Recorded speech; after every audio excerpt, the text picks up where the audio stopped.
Hi friends, എൻ്റെ പുതിയ വീഡിയോയിലേക്ക് എല്ലാവർക്കും സ്വാഗതം. ഇന്ന് ഞാൻ ഉണ്ടാക്കാൻ പോകുന്നത് ഐസ്ക്രീം സാൻഡ്വിച്ച് ആട്ടോ. ബിസ്ക്കറ്റ് വെച്ചിട്ട് നമുക്കൊരു ഐസ്ക്രീം സാൻഡ്വിച്ച് ഉണ്ടാക്കിയാലോ. നല്ല എളുപ്പത്തിൽ ഉണ്ടാക്കാം. മാംഗോ വെച്ചിട്ട് ഉണ്ടാക്കിയാണ് കേട്ടോ.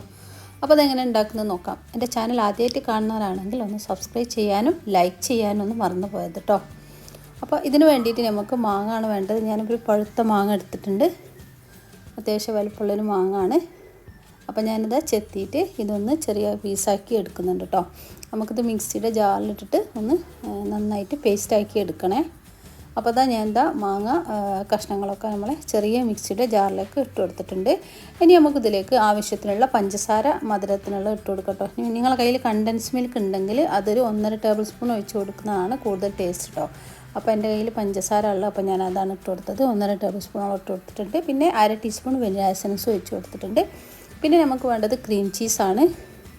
ഞാൻ ഇങ്ങനത്തെ ക്യൂബ്സാണ് ഇട്ട് കൊടുക്കുന്നത്. ഒരു 3 പീസ് ഇട്ട് കൊടുത്തിട്ടുണ്ട് കേട്ടോ ഞാൻ. പിന്നെ ഇത് നന്നായിട്ടൊന്ന് നമുക്ക് മിക്സി ഒന്ന് അടിച്ചെടുത്ത് വരാം. അപ്പോൾ അത് നല്ല ടേസ്റ്റി ആയിട്ടുള്ളൊരു ക്രീമാണ് കേട്ടോ. അത് നല്ല ടേസ്റ്റാണ് ഇത് കഴിക്കാൻ, മാംഗോൻ്റെ ക്രീം. അപ്പോൾ ഇത് നമുക്ക് ആ ബിസ്ക്കറ്റിൻ്റെ ഇടയിൽ വെച്ച് കൊടുക്കാനുള്ളതാണ്. അപ്പോൾ അത് അടിപൊളിയായിട്ടുള്ളൊരു ടേസ്റ്റുള്ളൊരു ഐസ്ക്രീം ബിസ്ക്കറ്റ് കേട്ടോ. ഇത് നമുക്കിതാ നമ്മളിങ്ങനെ കേക്ക് ഉണ്ടാക്കുന്നതില്ല ട്രേ, അതിൻ്റെ അങ്ങനെ വെച്ചെടുക്കാം. മേരി ബിസ്ക്കറ്റ് കേട്ടോ ഞാൻ എടുത്തത്. അതിങ്ങനെ താഴ്ഭാഗത്ത് വെച്ച് കൊടുക്കുക. 4 പീസാണ് ഞാനിപ്പോൾ ഉണ്ടാക്കിയെടുക്കുന്നത് കേട്ടോ.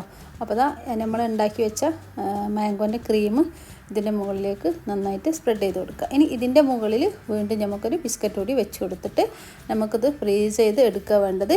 ഒരു 6-7 മണിക്കൂർ ഫ്രിഡ്ജിൽ വെച്ചിട്ട് നന്നായിട്ട് ഫ്രീസ് ചെയ്തെടുക്കുക. പിന്നെ നമുക്കെടുത്ത് കഴിക്കാം. അടിപൊളി ടേസ്റ്റാണ്. അപ്പോൾ എല്ലാവരും ഒന്ന് ട്രൈ ചെയ്ത് നോക്കേണ്ടി കേട്ടോ.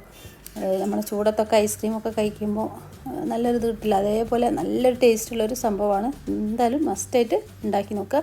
ഇനി നിങ്ങൾക്ക് ഐസ്ക്രീം കയ്യിലുണ്ടെങ്കിൽ അത് വെച്ചിട്ട് ഉണ്ടാക്കട്ടോ. മാംഗോ ഐസ്ക്രീം വീട്ടിലുണ്ടെങ്കിൽ കേട്ടോ. എൻ്റെ കയ്യിലുണ്ടായിരുന്നു മാംഗോ ഐസ്ക്രീം. അത് വെച്ചിട്ട് ഞാൻ ഒരു പീസ് ഇങ്ങനെ ഉണ്ടാക്കിയെടുക്കുന്നുണ്ട്. മാംഗോ നമ്മളൊരു ബിസ്ക്കറ്റ് പീസ് എടുക്കുക, എന്നിട്ട് മാംഗോൻ്റെ ഐസ്ക്രീം നടുവിലിങ്ങനെ വെച്ച് കൊടുക്കുക. എന്നിട്ട് വീണ്ടും ഒരു പീസ് ബിസ്ക്കറ്റ് കൂടി വെച്ച് കൊടുക്കുക കേട്ടോ. എന്നിട്ട് ഇത് ഫ്രീസ് ചെയ്ത് കഴിക്കുക. അപ്പോൾ എളുപ്പത്തിൽ ഉണ്ടാക്കിയെടുക്കാം. മറ്റേതാകുമ്പോൾ നമ്മൾ മാംഗോ ഒക്കെ കട്ട് ചെയ്ത് ക്രീമാക്കി എടുക്കണം. ഇതിപ്പോൾ എളുപ്പത്തിൽ ഉണ്ടാക്കിയെടുക്കാൻ പറ്റിയ രീതിയിലാട്ടോ. അപ്പോൾ എല്ലാവരും ഒന്ന് ട്രൈ ചെയ്ത് നോക്കാണ്ട് ഈസി ആയിട്ട് ഉണ്ടാക്കാൻ പറ്റിയ റെസിപ്പിയാണ്. അടിപൊളി ടേസ്റ്റാണ്. കുട്ടികൾക്കും മുതിർന്നവർക്കൊക്കെ ഒരുപോലെ ഇഷ്ടപ്പെടുന്ന കേട്ടോ. അപ്പോൾ നല്ല ടേസ്റ്റാണ്. അപ്പോൾ എല്ലാവരും ഒന്ന് കഴിച്ച് നോക്കട്ടോ. ഞാനിത് ഫ്രീസ് ചെയ്തെടുത്ത് കട്ട് ചെയ്ത് കഴിച്ചാണ് അത്. അടിപൊളി ടേസ്റ്റാണ്. ചാനൽ സബ്സ്ക്രൈബ് ചെയ്യാത്തതുണ്ടെങ്കിൽ സബ്സ്ക്രൈബ് ചെയ്യണം. വീഡിയോസ് ഫ്രണ്ട്സിനും റിലേറ്റീവ്സിനൊക്കെ ഒന്ന് ഷെയർ ചെയ്ത് കൊടുക്കുകയും ചെയ്യാം കേട്ടോ. നല്ല നല്ല റെസിപ്പികളൊക്കെ ഇട്ടിട്ടുണ്ട്. അതൊക്കെ ഒന്ന് എല്ലാവരും പോയി കണ്ടു നോക്കുക. ഈ പെരുന്നാളിന് ഇതൊന്ന് ഉണ്ടാക്കി നോക്കാണ്ടി അടിപൊളിയാട്ടോ. ബായ്.